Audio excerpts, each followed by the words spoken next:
미국이 나토에서 빠진다는 건 가정해야 되는데, 가정을 하기 위해서 우선 미국이 나토에서 빠지기 힘들다는 것도 먼저 말씀드리겠습니다. 나토가 언제 생기는가 하니까 소련이 핵무기를 개발해서 생겼거든요. 그래서 핵우산을 제공하기 위한 조직입니다. 그렇지 않으면 유럽의 각 나라들이 각자 자기 핵무기 다 만들겠다고 할 거 아닙니까? 그래서 이제 그걸 하기 위해서 만든 거. 특히 이제 독일이 핵무기 만들겠다 이런 건 있을 수 없는 이야기죠. 영국은 핵무기 미국에서 준 거고요. 프랑스는 독자 개발하는데 그냥 눈 감아준 겁니다. 그래서 프랑스는 나토에 빠졌다가 막 들어왔다가. 그래서 이제 이게 우리나라도 나중에 적용될 문제인데, 어쨌든 그 상황을 아시면은 나토는 미국이 유럽을 완전히 통제하는 수단으로 이해하셔야 됩니다. 그래서 일단 독일이 전후에 재건돼서 군사 강국이 되는 걸 막기 위한 것이고, 그거는 미일 동맹도 같은 맥락입니다. 일본이 미일 동맹을 하고 있는 이유는 내가 보장해 줄 테니까 너는 이제 군사적으로 다시 하지 마라, 이걸 하기 위한 거죠. 그 나머지는 전부 정치적 그런 미사 여구일 뿐이고요. 실제로는 점령국으로서 미국이 행사하고 있습니다. 명분은 동맹 관리라 그럽니다. 근데 사실은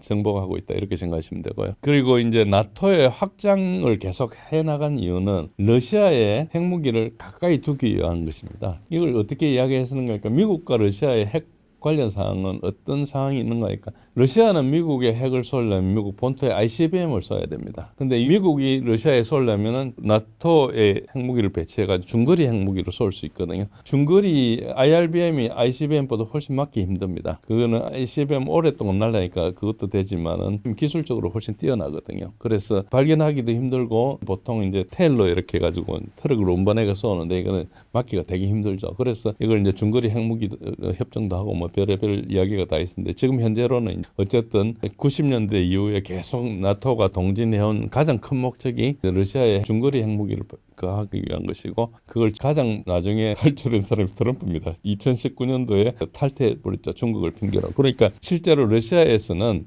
트럼프를 이 전쟁의 원인으로 보기도 합니다. 그래서 선전한 건 좀 다르죠. 그럴 거예요. 그래서 이제 이런 큰 것을 무시하고 가정을 기반으로 나토가 미국에 빠진다면은 유럽은 각성해야 되겠죠. 유럽 각성하니까 각자 핵무기도 만들고 뭐 별짓을 다 할 겁니다. 그리고 미국의 통제하에 있지 않기 때문에 러시아, 중국과 급속히 협력하게 될 것입니다. 나토가 없어지면은 그 유라시아 대륙의 대부분이 러시아, 중국의 영향이, 경제적으로는 중국의 영향에 들어가고 군사적으로는 러시아의 영향에 들어갈 가능성이 굉장히 높다. 이거를 택할 가능성이 낮죠. 어쨌든 나토로 묶어두려고 그럴 겁니다. 그래서 결국 미국은 나토를 통해서 유럽을 묶어둘 것이고, 다만 나토 각각에 대해서 국방비를 늘리라고 압력을 넣을 겁니다. 자기네들이 국방비 감당을 할 수도 없고, 그래서 미국의 방산업체 매출도 이제 추진하고 이런 상황을 몰아가는 거죠. 그리고 러시아 기름이나 가스 사지 말고 미국 걸 사라고 하는 것은 사실은 나토를 가지고 있기 때문에 할 수 있는 이야기고요. 그런 걸 보시게 되고, 결국은 지금 현재로는 미국의 LNG를 사용하고 있고요. 유럽 국가들이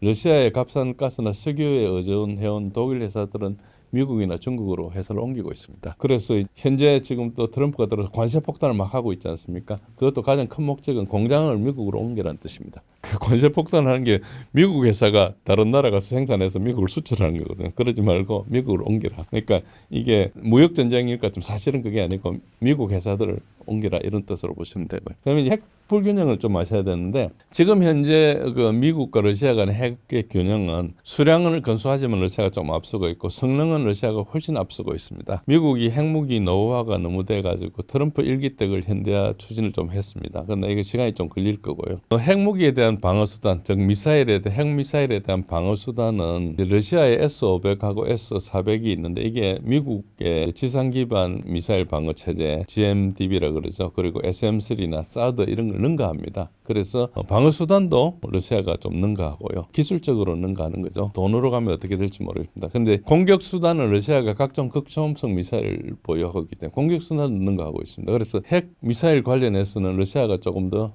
낫고 압도하고 있다. 그런데 위치 면에서는 아까 말씀대로 미국이 러시아보다 훨씬 유리합니다. 나토의 동국권 확장이 사실 저런 게 있다. 중거리 핵무기를 배치하기 위한 것이고, 그런 측면이 있기 때문에 그렇고요. 이것 때문에 80년대 사실은 반핵 시위가 독일에서 일어났어. 그래서 이게 결국 INF 협정을 맺은 게 레이건 대통령 때 한 거죠. 이게 안 하면은 독일을 통제 못한다 이래가지고. 그런데 이제 미국의 다른 형편들은 지금 매우 나쁘다. 트럼프가 지금 노력하고 있는 걸 보면 정부 지출을 축소하고 이제 정부 수입을 확대하겠다. 그래서 머스크가 다지를 통해서 연방 정부 지출 축소를 노력하고 USAID 이런 거 폐쇄 축소하고 지금 감사 조사 우리가 이야기할 때는 도살장 앞에 기다리는 그 소들처럼 기다리고 있다는 거죠. 사임 해고 이게 지금 미국 내부에서는 엄청나게 논란이 일어나고 있는데 국민들은 다 트럼프 편입니다. 그리고 이제 관세도 무역 적자를 개선하기 위한 노력이고 정부 수입을 확대하기 위한 노력이죠. 그래서 트럼프는 지금 수지 개선을 위해서 노력하고 있고요.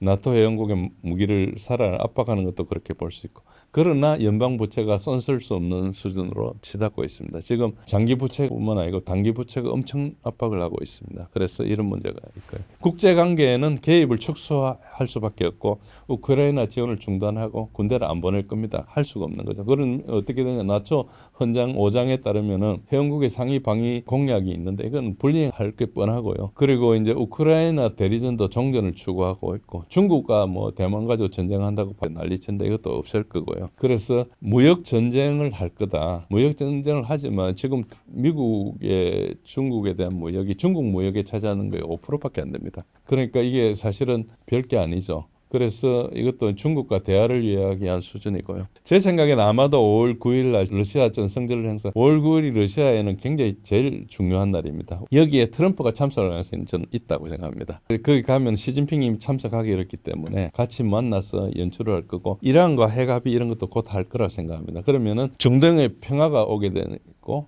런던이 가장 싫어하는 상황이죠. 그렇게 될 겁니다. 그래서 그런데 바이든 정부 4년 동안에 너무나 러시아에 대해서 반대 정책을 했기 때문에 현재 브릭스가 손댈 수 없이 성장해 버렸어요. 결국은 저는 트럼프 때 가입할 거라고 생각합니다.